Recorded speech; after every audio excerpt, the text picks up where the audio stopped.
యేసు పుట్టింది నిజం, ఆయన పాపుల కొరకు ప్రాణం పెట్టింది నిజం, మరణాన్ని జయించి మూడవ నాడు తిరిగి లేచింది నిజం.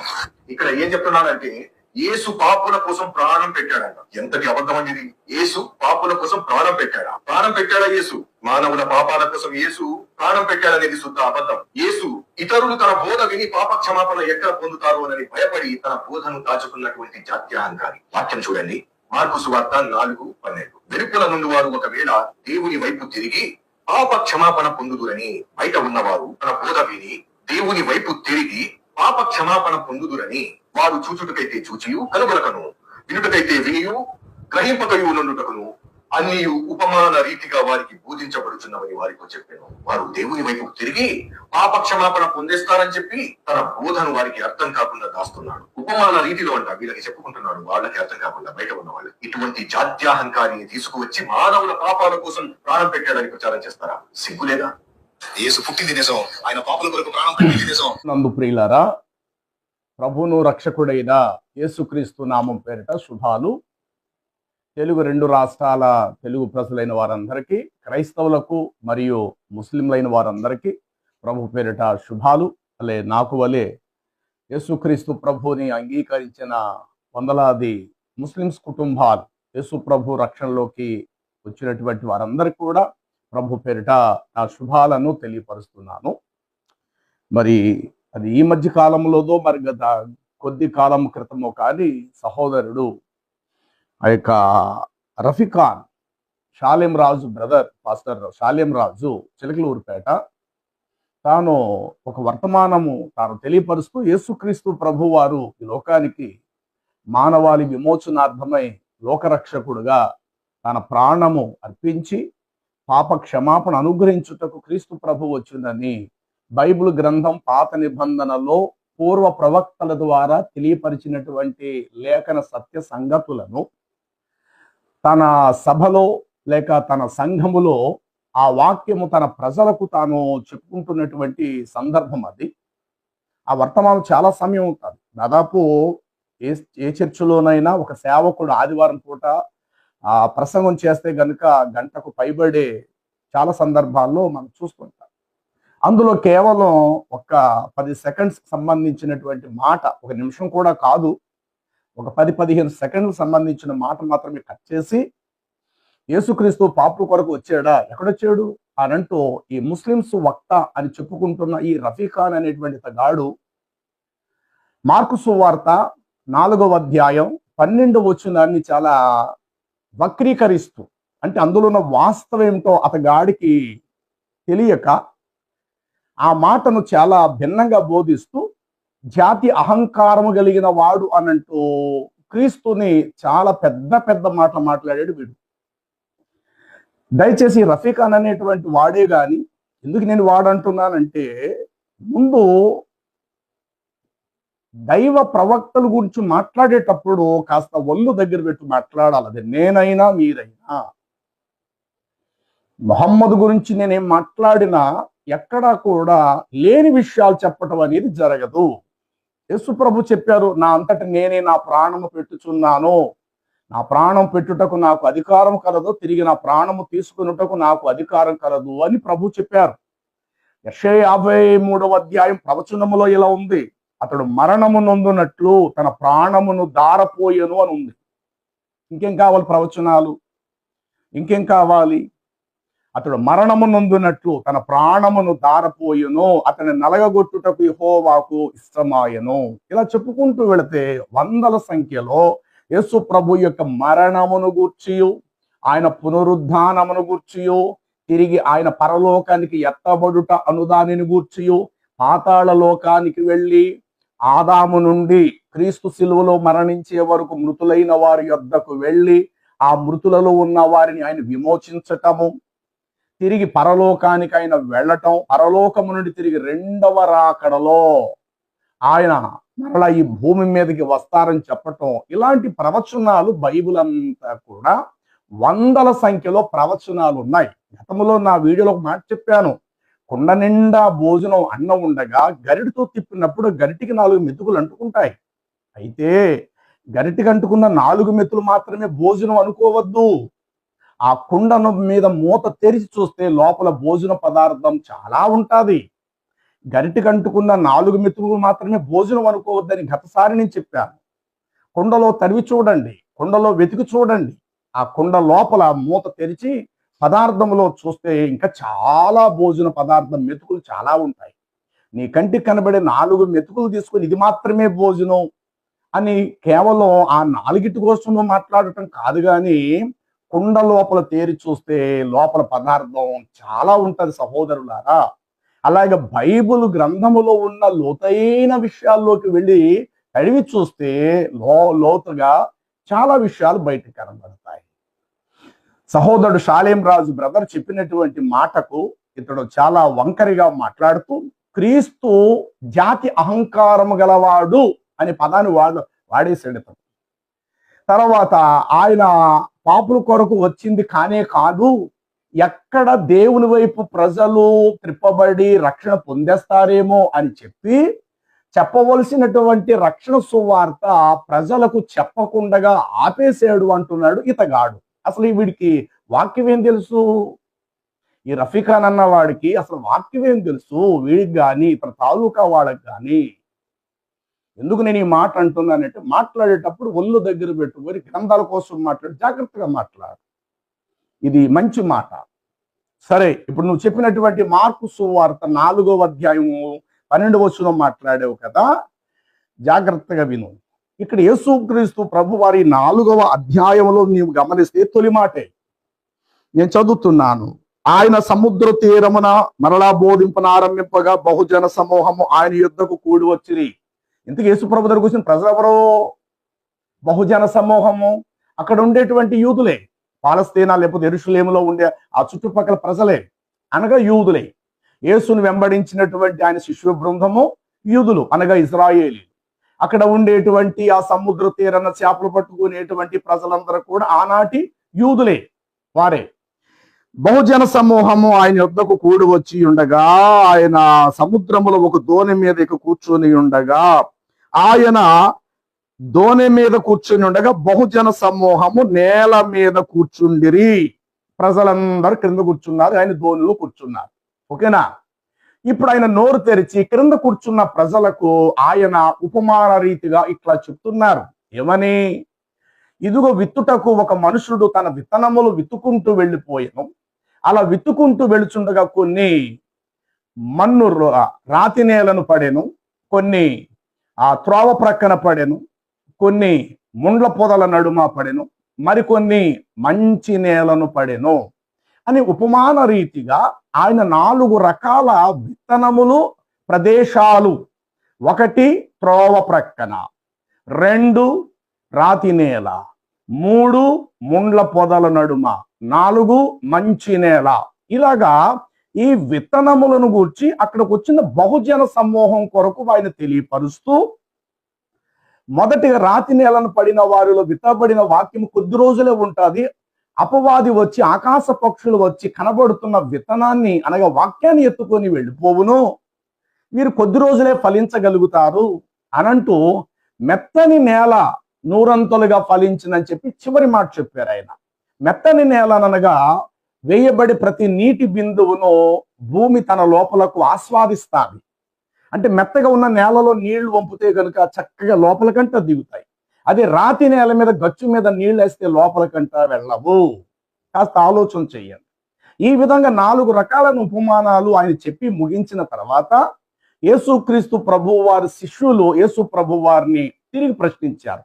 ఏమని? బోధకుడా, ఈ విత్తనాలు ఏంటి, త్రోవ ప్రక్కన ఏంటి, ఆకాశ పక్షులు ఎత్తుకెళ్ళిపోవడం ఏంటి, ముండ్ల పొదల నడుమ పడటం ఏంటి, మంచి నేల పడిన వారు 30 దంతులు 60 దంతులు 100 దంతులుగా ఫలిస్తారని చెప్తున్నారు కదా, ఏంటి ఈ ఉపమానము అని శిష్యులు ప్రభుని అడిగారు.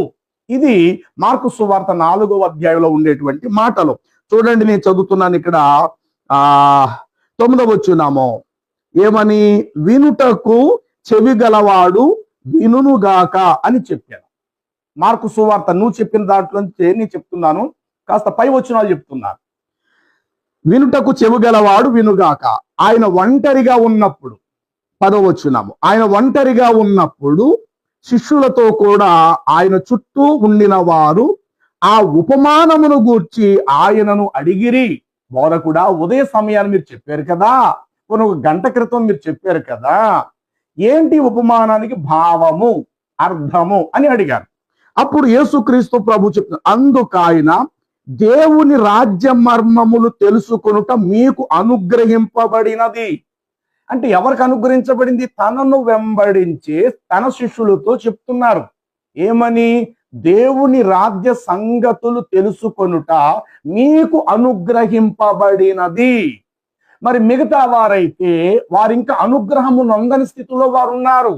అందుకు నేను వారికి ఉపమాన రీతిగా నేను వారు బోధిస్తూ వారు దేవుని వైపునకు త్రిప్పబడుదురు అని, త్రిప్పబడిపోతారు, వారు దేవుని యొద్దకు రాకూడదని చెప్పే మాట కాదురా నాన్న, ఇది దేవుని వైపునకు త్రిప్పబడాలని వారికి ఉపమానంగా చెప్తున్నాను. మీకైతే నన్ను వెంబడించే మీరు ప్రతిరోజు నన్ను చూస్తున్నారు, నా మాటలు వింటున్నారు కనుక మీకు ఉపమానముగా నేను చెప్పవలసినంత అవసరం మీకు లేదు. కాస్త కోస్త జ్ఞానం మీకు ఉంది. ఇతరులైతే చూడండి, ఇర్మియా గ్రంథము 5వ అధ్యాయము, ఇర్మియా గ్రంథము 5వ అధ్యాయములో ఒక మాట ఇట్లా వ్రాయబడి ఉంటుంది. ఆ మాట నేను చూపిస్తాను. ఇర్మియా గ్రంథము 5వ అధ్యాయము 21. కన్నులుండియు చూడకయు, చెవులు ఉండియు వినకయు, వివేకము లేని మూర్ఖులారా నా మాట వినుడి. అర్థమవుతుందా రఫీఖాన్? నీకు నీలాంటి ముస్లిమ్స్ వక్తలని చెప్పుకుంటున్నా మీకే నేను చెప్తున్నా, మీకే మిడిమిడి జ్ఞానముతో లేఖన పరిశోధన చేయబాకండి. తెలిస్తే తెలిసినట్లుగా మాట్లాడండి, తెలియకపోతే దాని లోతేంటో తెలుసుకునే ప్రయత్నము చేయండి. సహోదరుడా రఫీఖాన్, నీకు నీలాంటి అడపా తడపాగా వచ్చేటువంటి ముస్లిమ్స్ వక్తలు ఉన్నారే, అరే బాబు మీకు కనీసం ఖురాన్ సంగతి తెలియదు, మీకు హదీసుల కోసం తెలీదు, మహమ్మద్ యొక్క బ్రతుకేంటో మీకు తెలదు. అవన్నీ మీరు దాచిపెట్టి యేసుక్రీస్తు ప్రభువు దగ్గరికి, బైబుల్ దగ్గరికి వస్తేనే కానీ మీ జీవితాలు గడవాయేంటి? మాటికి యేసుక్రీస్తు ప్రభు కోసం మీరు ప్రస్తావన తెస్తున్నారు, బైబిల్ కోసం ప్రస్తావన చేస్తున్నారు. మీ మహమ్మద్ ఎంత మంచోడో చెప్పొచ్చు కదా, సమాజానికి బాగుపడతారేమో కొందరైనా. ఇస్లాంలో ఉగ్రవాదం లేదు, మహమ్మద్ కత్తి పట్టుకోలేదు, మహమ్మద్ చాలా నీతిమంతుడు, అల్లా అనబడినటువంటి దేవుడు చాలా గొప్పవాడు అని కాస్త మంచి మాటలు చెప్పి మీ మతం కోసమని చెప్పచ్చు కదా. ఆ చిలకలూరుపేటలో ఉండేటువంటి ఆ సహోదరుడు సేవకుడు షాలేం రాజు అనే పాస్టరు తన క్రీస్తు కోసం తాను చెప్పుకుంటున్నాడు. నీకు బాధ ఏంటి, నీకు సలుపు ఏంటి, నీకు నొప్పి ఏంటి? అక్కడికి వచ్చిన తన ప్రజలకు, తన ప్రజలైన వారికి తను క్రీస్తు కోసం చెప్తున్నాడు బైబిల్లో ఉన్న మాటలు. అసలు నీకు బాధ ఏంటి? నువ్వు చెప్పాలనుకుంటే నీ దాంట్లో మంచి అంటే చెప్పండి రా నాన్న. ఎన్నిసార్లు చెప్పాలి మీకు? మాట్లాడితే మీరు మీది మతం వదిలేది, మీరు చెప్పడానికి మీ దాంట్లో ఏమీ లేనట్టుంది మీకు. ఒకవేళ పబ్లిక్ చెప్తే 10 మంది ముఖం మీద ఉమ్మూస్తారేమో మీ మతం కోసం, మీ మహమ్మద్ కోసం, మీ అల్లా కోసం చెప్తే. అందుకు మీరు అది చెప్పటం మానేసి వేరే చెప్పే వారి దాంట్లో మీరు తల దూరుస్తున్నారు. అందుకే ఈ మాటలు నీకు చెప్తున్నా. 94వ సంకీర్తనలో 8వ వచనములో ఈ మాట ఇట్లా వ్రాయబడి ఉంటుంది. 94వ సంకీర్తన 8వ వచనం, జనములలో పశుప్రాయులారా. ఎవరు చెప్తున్నాడు ఈ మాట? జనసమూహముకే. జనములలో పశుప్రాయులారా, దీనిని ఒక్కసారి ఆలోచన చేయండి. బుద్ధిహీనులారా, మీరు ఎంతకాలము, మీరు ఎప్పుడు బుద్ధిమంతులు అవుతారు? చెవులు కలుగ చేసిన వాడు వినకుండునా, కంటిని నిర్మించిన వాడు కానకుండునా. కంటిని కలుగు చేసినవాడు చూసేవాడు, చెవి కలుగు చేసేవాడు వినువాడు, కానీ చెవులుండి వినకయు, కన్నులుండి చూడలేని మందమతులారా అనంటూ ఈ మార్కు సువార్తలో యేసు ప్రభు వారు ఇలా తెలియపరుస్తూ, చూడండి మీరు చెప్పిన విషయం నేను తెలియపరుస్తున్నాను. 12వ వచనము, వెలుపట వారు ఒకవేళ దేవుని వైపునకు తిరిగి పాపక్షమాపణ పొందుదురని వారు చూచుటకైతే చూచియు, కానరాకయు, వినుట మట్టుకైతే వినియు, గ్రహింపక ఉండుటను బట్టే సమస్తము వారికి ఉపమాన రీతిగా బోధించబడుచున్నదని వారితో చెప్పెను. సముద్ర తీరాన పడవలో కూర్చున్న యేసు ప్రభు వారు నేల మీద కూర్చున్న బహుజన సమూహముతో ఆయన ఉపమాన రీతిగా బోధించారు విత్తనముల కొరకు. అలా విత్తనముల కొరకు చెబుతూ త్రోవ ప్రక్కన రాతి నేల, ముండ్ల పొద, మంచి నేల అని 4 రకాల విత్తనాల కోసం చెప్పినప్పుడు విన్న ప్రజలు వెళ్ళిపోయారు. తర్వాత శిష్యులు ఒంటరిగా ఉన్నప్పుడు యేసు ప్రభుని అడిగారు, బోధకుడా ఈ ఉపమానమునకు పరమార్థం ఏమిటని ఈ 9, 10 వచనాలు పై వచనాల్లో అడిగారు. అందుకు యేసుక్రీస్తు ప్రభు వారు ఏం చెప్పారు? 10వ వచనములో, అందుకు ఆయన దేవుని రాజ్య మర్మములు తెలుసుకొనుట మీకు అనుగ్రహింపబడినది. అంటే నన్ను వెంబడించే మీకు అర్థమవుతున్న ఈ మాటలు, కానీ బయట ఉన్న ప్రజలకు ఇవి అర్థం కావటం లేదు కనుక వారు దేవుని వైపునకు త్రిప్పబడకూడదు అని వారికి చెప్పలేదని నువ్వు చెప్తున్నావు. ఆయన సత్యాన్ని దాచిపెట్టాడు, దైవానికి సంబంధించిన బోధ చెప్పకుండా ఆపేశాడు. ఎక్కడా యేసు ప్రభు వారు ఆ మాటలు చెప్తే దేవుని వైపునకు త్రిప్పబడిపోతారో అన్నట్టు నువ్వు మాట్లాడు. కానీ అక్కడ వాక్యం అలా చెప్పట్లేదు. వారు దేవుని వైపు త్రిప్పబడుదురని వారికి ఉపమానముగా చెప్పబడినది. మీరైతే దేవుని మర్మములను ఎరిగిన వారై ఉన్నారు. 19 మత్తయి శుభవార్త చూడండి. మత్తయి శుభవార్త 19వ అధ్యాయం 11వ వచనములో చూస్తే ఇట్లా వ్రాయబడు, అందుకాయన అనుగ్రహము నొందిన వారు తప్ప మరి ఎవరును ఈ మాటలు అంగీకరింపలేరు. అంటే శిష్యులకి అనుగ్రహం ఉంది, వారు మాత్రమే అంగీకరించగలిగే స్థితిలో ఉన్నారు. ప్రజలకు ఆ ప్రభు బయట ఉన్న వారికి అది అర్థం కాని స్థితిలో ఉపమాన రీతిగా వారికి చెప్పటం జరుగుతూ వచ్చింది. నువ్వు ఒక మాట చెప్తే జాగ్రత్త విను. అదే మాట నువ్వు 12వ వచనం తీసుకొని నువ్వు ఎలా మాట్లాడావు? వారు ఎక్కడా దేవుని వైపు త్రిప్పబడిపోతారో, జాతి అహంకారమో, యూదులకు మాత్రమే రక్షణ రావాలి, మిగతా వారికి రక్షణ రాకూడదు అనుకున్నావు. ఆ మిగతా వారు కూడా యూదులేరా నాన్న? ఇజ్రాయేల్ దేశంలో ఉండేది ఇజ్రాయేలీలే. ఆనాటి జనసమూహం ఆయన వెంబడించారు. అందులో అన్యజనులు కూడా ఉండొచ్చు, యూదులు ఉండొచ్చు, యూదులు 12 గోత్రాల వారు ఉండొచ్చు, అన్యజనులు ఉండొచ్చు. అయితే యేసు ప్రభు వారు సముద్ర తీరం నేల మీద కూర్చున్న వారికి ఉపమానం చెప్పారు. శిష్యులు అడిగినప్పుడు ఏమన్నారు? మీరైతే దేవుని రాజ్య మర్మములు ఎరుగుట మీకు అనుగ్రహింపబడినది. వారైతే కన్నులుండి లేని వారి వలె, చూచియు చూడని వారిగా, వినియు గ్రహింపలేని వారిగా వారు ఉన్నందున వారు దేవుని వైపు త్రిప్పబడుదురని వారికి ఉపమానముగా చెప్పబడుతుంది. మీకైతే ఉపమానముగా చెప్పవలసిన అవసరం మీకు అవసరం లేదు. ఎందుకని? 25 సంకీర్తన 14వ వచనాన్ని గమనిస్తే ఇలా వ్రాయబడి ఉంటది, యెహోవా యొక్క మర్మము ఆయన యందు భయభక్తులు గల వారికే తెలిసి ఉన్నది. ఆయన తన నిబంధన వారికి మాత్రమే తెలియచేయును. 25 కీర్తన 14వ వచనంలో ఉంటుంది ఆ మాట. ఏమని? యెహోవా యొక్క మర్మం ఆయన యందు భయభక్తులు గల వారికే తెలిసి ఉంది. ఇప్పుడు మార్కు సువార్త 4:10లో ప్రభు ఏం చెప్పారు ఇక్కడ అని అంటే, అందుకైనా దేవుని రాజ్య మర్మములు తెలుసుకొనుట మీకు అనుగ్రహించబడి ఉంది గాని ఇతరులైతే చూచియు చూడక, వినియు గ్రహింపక ఉన్నందున వారు దేవుని వైపునకు త్రిప్పబడుదురని వారికి మాత్రమే ఉపమానముగా చెప్పడం జరుగుతుంది. అంటే మీకు చెప్పిన దానికంటే ఇంకొంచెం లోతుగా వారికి చెప్పడం జరిగింది. ఎందుకంటే వారు కూడా దేవుని వైపునకు త్రిప్పబడాలి అని. అక్కడ ఆ సందర్భంలో యూదులు ఉండొచ్చు, లేక అన్యజనులు ఉండొచ్చు, చేపలు పట్టేవారి సముద్ర తీరం నానా రకరకాల మనుషులు ఉన్నారు అనుకోండి. దేవుని వైపునకు త్రిప్పబడవాలి అన్న భావంతో ఉపమానం చెప్పారు తప్ప ప్రజలు దేవుని వైపునకు రాకూడదు, వాళ్ళకి నిజ దేవుని యొక్క ఆనవాళ్ళు తెలియకూడదు అన్న ఉద్దేశంతో చెప్పిన మాట కాదు. బైబిల్లో మాటలు ఎలాగుంటాయనంటే చూడండి, అప్పుడప్పుడు ఒక మాట నేను జ్ఞాపకం చేస్తాను వినండి. ఏదో తండ్రి కొడుకుల మధ్య సమస్య వచ్చింది. తండ్రి కొడుకుల మధ్య ఎవరిద్దరు పెద్ద మనుషులు వచ్చి తన కొడుకుని కాస్త మందలించి ఇలా మాట్లాడుతున్నారు. ఏమని? అరే బాబు, నిన్ను కని జన్మనిచ్చి పెంచిన తండ్రి కాదా ఇతడు? తండ్రి కాదా అంటే అర్థం ఏంటి? కాదా అంటే కాదు అని కాదు కదా అక్కడ అర్థం, అవునని అర్థం. మరలా చెప్తున్నాను, ఈ మాట వినండి. అరే బాబు, ఇతడు నీకు జన్మనిచ్చిన తండ్రి కాదు అంటే తండ్రి కాదు అంటే కాదు అని కాదు ఇక్కడ అర్థం. వాడికి ఎక్స్ప్లెయిన్ చేస్తున్నారు. ఒరే నాయనా, ఇంత నీ తండ్రిని విడిచిపెట్టి వెళ్ళిపోతానంటావేటి? ఇతడు నిన్ను కని పెంచి ఇంతటి వాణ్ణి చేశాడు కదా, ప్రయోజకుడు చేశాడు. ఇతడు నీ తండ్రి కాదు. తండ్రి కాదు అంటే కాదు అని కాదు ఇక్కడ అర్థం.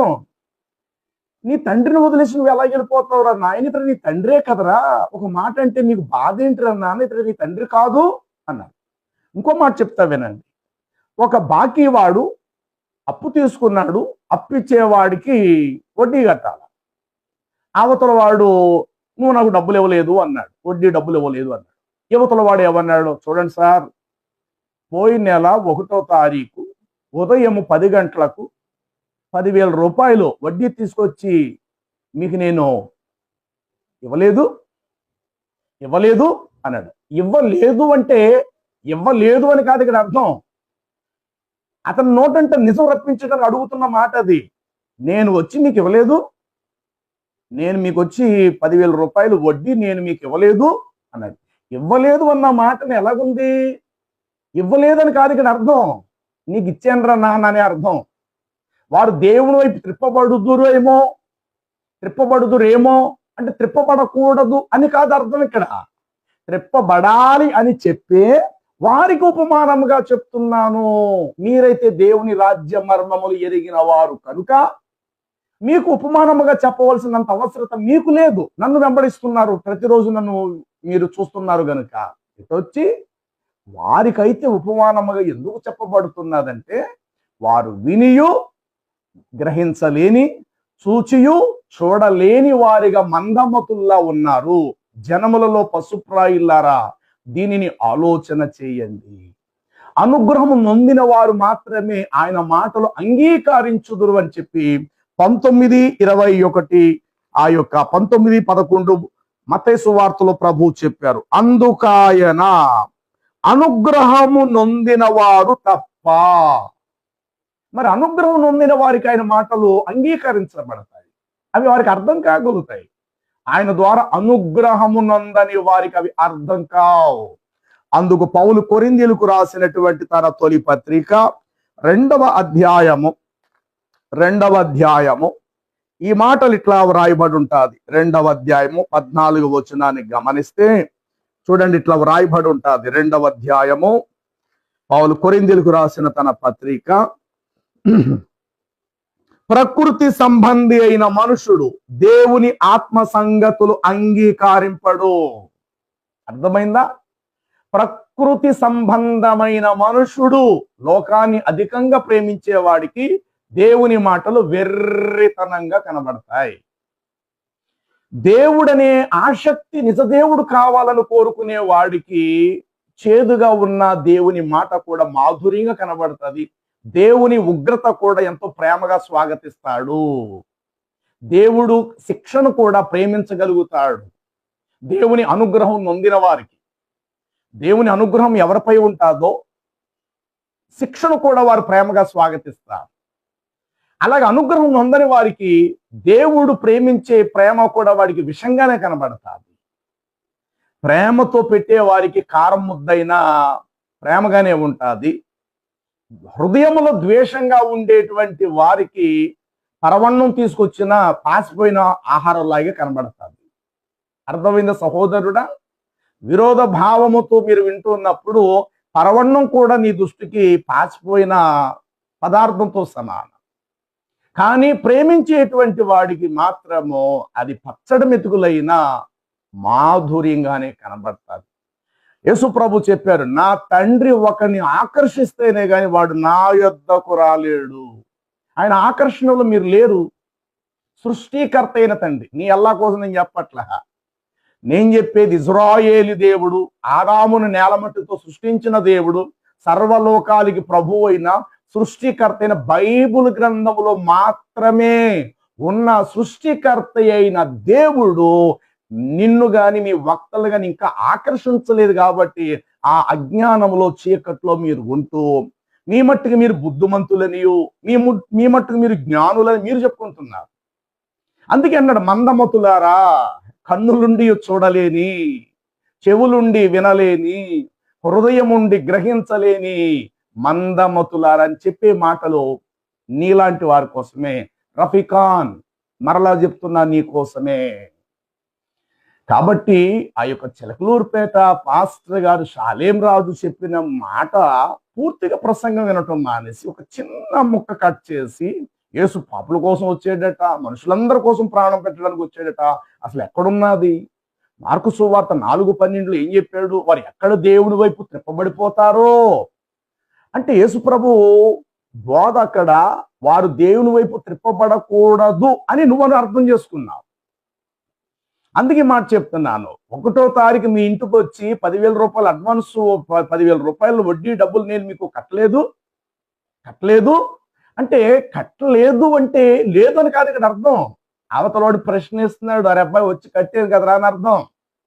రెండో మాట బాగా అర్థం చేసుకో, ఇతడు నీకు జన్మనిచ్చిన తండ్రి కాదు, ఇతడు నీకు జన్మనిచ్చి నేను పెంచిన తండ్రి కాదు.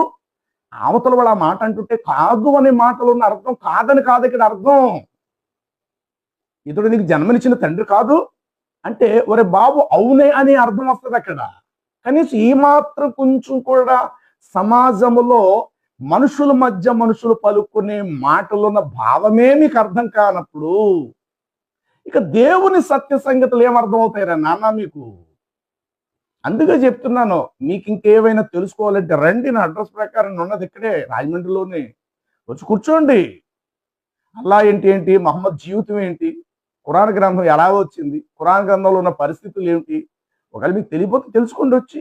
అలాగే బైబిల్ కోసం కూడా మీకు ఇంకా అవగాహన కాని విషయాలు చాలా మీకు చెప్పడానికి నేను అనేక మంది ఉన్నారు. కానీ తప్పు పట్టే ప్రయత్నాలు చేసి దయచేసి ప్రేమతో చెప్తున్నాను సహోదరుడు, బురద మీద వేయించుకోకండి. మీకంటూ ఒక మతం ఉంది కనుక ఆ మతాన్ని ప్రేమతో 10 మందికి పంచండి, అందులోనే మంచి ఉంది.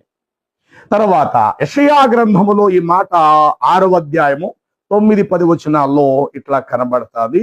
యెషయా గ్రంథము 6వ అధ్యాయము, యెషయా గ్రంథము 6వ అధ్యాయము 9-10 వచనాలు. 9-10 వచనాలు నేను చదువుతున్నాను. ఏమని? నీవు పోయి ఈ జనులతో ఇట్లనుము. అర్థం చేసుకో సహోదరుడా, నీవు పోయి ఈ జనులతో ఇట్లనుము, మీరు నిత్యము వినుచుందురు గాని గ్రహింపక ఉందురు, నిత్యము చూచుచుందురు గాని తెలుసుకొనకయుందురు. వారు కన్నులతో చూచి, చెవులతో విని, హృదయముతో గ్రహించి, మనసు మార్చుకొని స్వస్థత పొందకుండునట్లు, ఆ స్వస్థత పొందకపోవునట్లు ఈ జనులు హృదయము క్రొవ్వు చేత వారి చెవులు మందపరచి వారి కన్నులు మూయించబడి ఉన్నవని చెప్పాను. యెషయా గ్రంథము 6వ అధ్యాయము 9-10 వచనాలు నేను చెప్తున్నాను. ఏమిటి? కన్నులుండి చూడలేని, చెవులుండి వినలేని. ఇక్కడ యేసుప్రభు మార్కు సువార్తలు అదే మాట చెప్పారు. ఇర్మియా గ్రంథములు ఏమున్నది, యెషయా గ్రంథములు ఏమున్నది, కీర్తనల గ్రంథములు ఏమున్నది, అదే మాట ఆయన తెలియపరుస్తూ 12వ వచనంలో ఏమన్నాడు?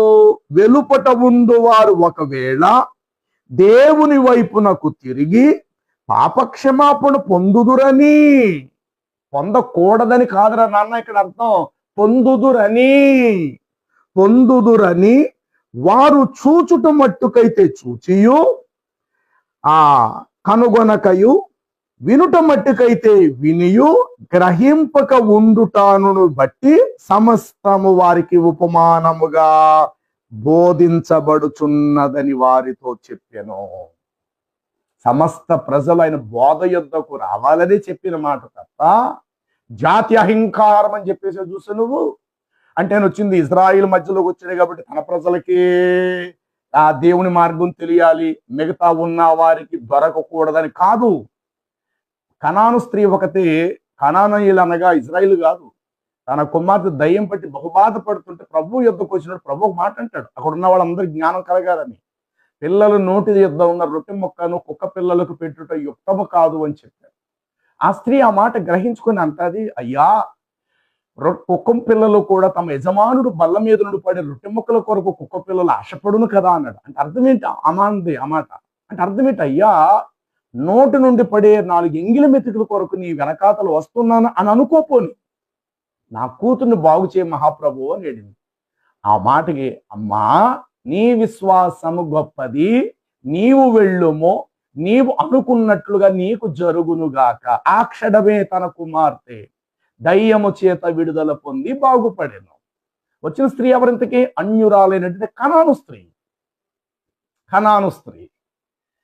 కొద్ది సమయం వరకు ఆయన ఆమె మాటను ఎందుకు అంగీకరించలేదు, అక్కడ పట్టించుకోలేదంటే అక్కడ ఉన్న వాళ్ళందరికీ జ్ఞానోదయం నేర్పించటం కొరకు సరైన సమయం వచ్చినప్పుడు చెప్పాడు, చూడమ్మా, నశించి ఇశ్రాయేలు యుద్ధకే తప్ప మరి ఎవరి యుద్ధకు నేను పంపబడలేదు అని అన్న మాట అనేసరికి అక్కడ ఉన్న వాళ్ళందరూ యూదులు కాలర్లు ఎగరేశారు. ఆహా, మా బోధకుడు భలే ఇస్తున్నాడు, ఇవిడి మంచి బీటింగు, లేకపోతే మంచి భలే బోధిస్తున్నాడు, ఆమెను చాలా హీనంగానే అన్నట్టు అనుకున్నారు వాళ్ళు.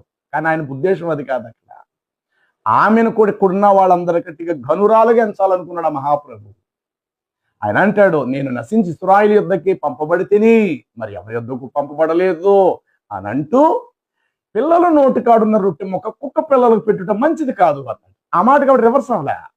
వెంటనే ఎవడంటది, సరే గని ప్రభువా, యజమానుడు బల్ల మీద పడే రొట్టె ముక్కల కొరకు కుక్క పిల్లలు కూడా ఆశపడతాయి కదా తండ్రి అని అన్నది.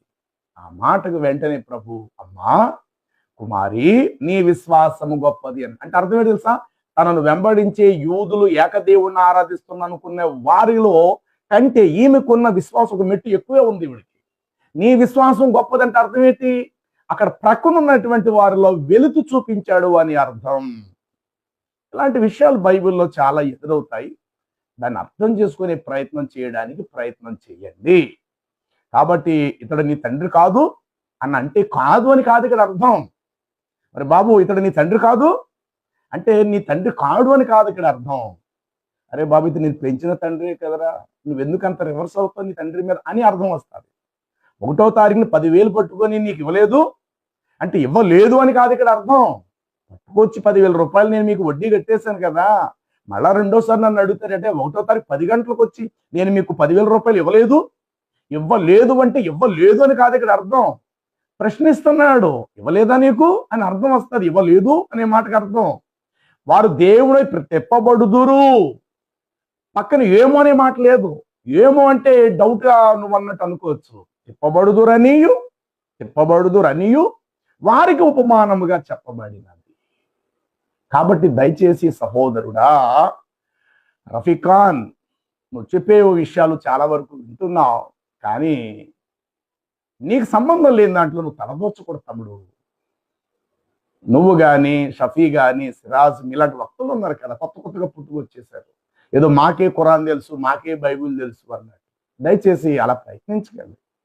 మీ మతంలో ఏమైనా మంచి ఉంటే చెప్పండి, 10 మందికి ఆ మంచిని పంచండి, 10 మంది అయినా బాగుపడతారు. ఉగ్రవాదాన్ని రద్దు చేయండి.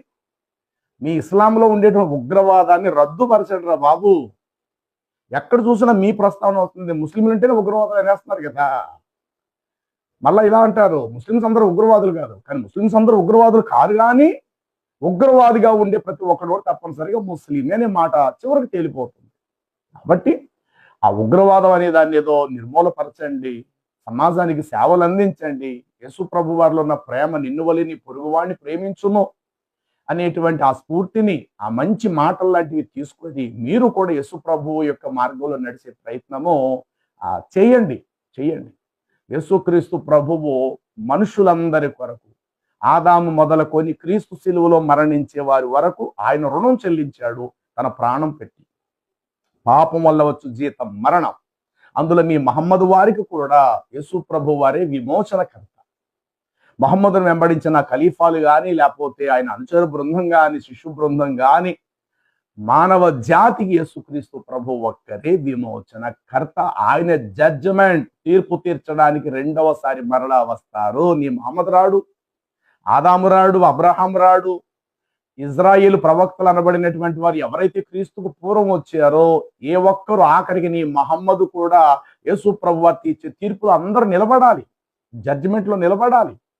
పౌలు కొరింథీయులకు రాసిన తన 2వ పత్రిక 5వ అధ్యాయం 10వ వచనములో అంటాడు, తాను దేహముతో జరిగించు వాటి ఫలము ప్రతివాడు పొందునట్లు ప్రతి ఒక్కరము క్రీస్తు న్యాయపీఠము ఎదుట ప్రత్యక్షము కావలసి ఉంది.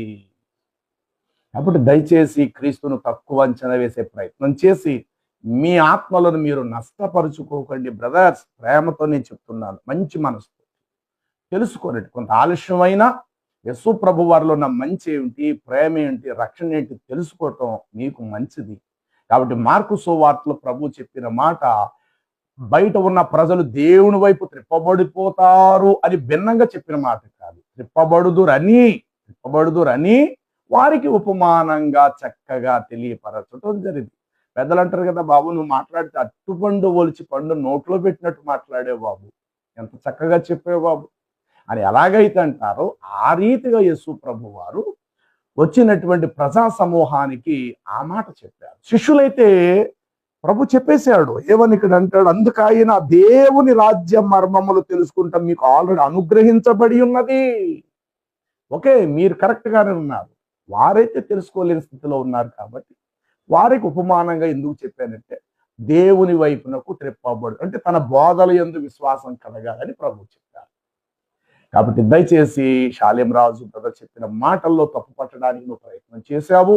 ఇది చాలా తప్పని ఖండిస్తున్నాను. నీవే కాదు, నీకులాగా మాట్లాడే ప్రతి ఒక్కరు బైబిల్ గురించి మాట్లాడేవారు తెలుసుకొని మాట్లాడారు. తెలుసుకోకపోతే కనుక మీ మతం కోసం మీరు చెప్పండి. కానీ మనుషుల మధ్య మత కలహాలు రేపే విధంగా క్రీస్తుకి జాతీయ అహంకారము అని క్రీస్తుని చాలా పెద్ద పెద్ద డైలాగులు వేసి మాట్లాడుతున్నారు. నువ్వే కాదు, మీ ముస్లిం సమాజం అంతా కూడా వక్తలు అనుకున్న వాళ్ళందరూ ఇలాగే జాకిర్ నాయక్, అహ్మద్ దీదాద్ ఖాన్ నుండి అందరు కూడా బైబిల్ మీద పడి ఆడటమే జరుగుతుంది మీ అందరికి కూడా. కాబట్టి మీ దాంట్లో ఏమైనా మంచి ఉంటే, ఒక భర్తకు ఒక భార్య, ఒక భర్తకు ఒక స్త్రీ, ప్రేమతో ఉండండి. భార్య ఉంటుండగా వేరే స్త్రీని ఆశించద్దు, ప్రేమగా జీవించండి, కత్తి పట్టకండి, కనికరాన్ని పట్టండి, పొరుగు వాడిని ప్రేమించండి, ఎదుటివాడి కూడా తన మనిషిగానే భావించండి. మతం ముఖ్యం కాదు, ప్రజలకి మంచితనమే ముఖ్యము. ఇలాంటి మాటలు ఏమైనా 10 మందికి మీరు పంచండి సహోదరులారా, ఆ మాటలు బాగుంటాయి. కాబట్టి శాలేం రాజు చెప్పిన మాట సరైనదే, కానీ నువ్వు చెప్పిన మాట పూర్తికి బైబిల్ యొక్క గ్రంథ జ్ఞానము కొంచెం కూడా లేని అజ్ఞానంగా మాట్లాడావు. ఈ విషయంలో ఖండిస్తున్నా. ఇంకెప్పుడైనా ఇలాంటి మాటలు ముందు మాట్లాడకుండా కాస్త నోరు అదుపులో పెట్టుకొని మాట్లాడితే రఫీఖాన్ నీకు మంచిది, అలాగే నీతోటి వారు ఎవరైతే ఉన్నారో ఇలాగ మిడిమిడి జ్ఞానంతో మాట్లాడుతున్నారో వాళ్ళకి కూడా చెప్తున్న ఈ మాట సరి చేసుకోండి. సమాజం కళ్ళు మూసుకొని లేదు, గ్రంథాల మీద అందరికి కూడా మంచి పట్టు దొరుకుతుంది, అందరూ కూడా గ్రంథాల మీద అవగాహన పొందుతూ ఉన్నారు. కాబట్టి ఎలాంటిది మరలా రిపీట్ అవ్వకుండా జాగ్రత్తగా చూసుకొని మీ మంచి కోసం మీరు చెప్పండి.